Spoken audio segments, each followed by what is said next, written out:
Tirar foto da neném? Então arruma ela direito. Deixa ela bem bonita pra tirar foto.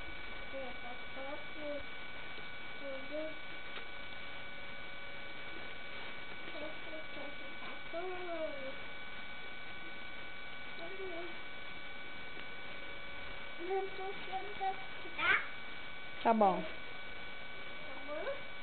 Uhum.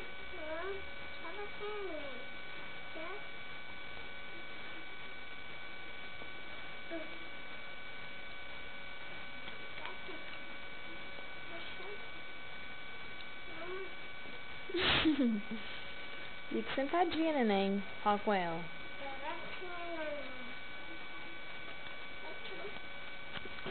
Deixa eu sentar, neném. Mãe, senta. Sentadinha, neném.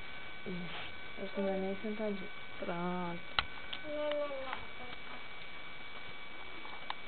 Pode tirar foto agora? Então dá tchauzinho aqui pra todo mundo aqui que eu vou tirar foto. Fala seu nome pra eles. Fala seu nome pra eles.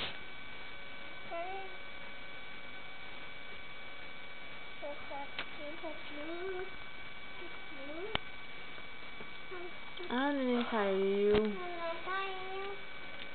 Ó, tem que ser botar assim. Neném. Pertinho de Barbie.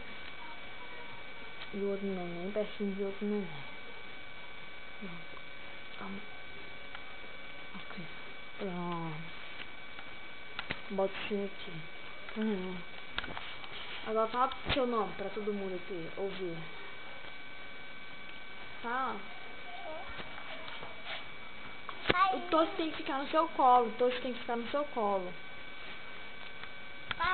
Coloca o Tocho no seu colo, isso. Agora fala aqui pra todo mundo ouvir aqui, ó. Como é que é seu nome? Fala.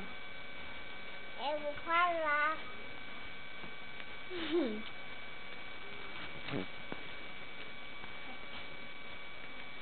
Pronto, arrumou?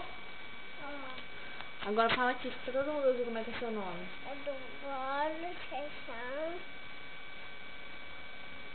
Eduardo Fechão Coelho. Quantos anos você tem? Fala pra eles.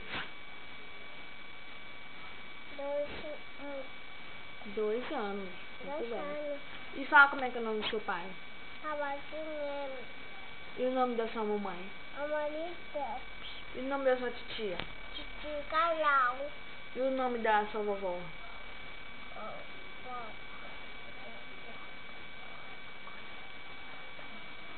Fala alto então. Vovó Galinha.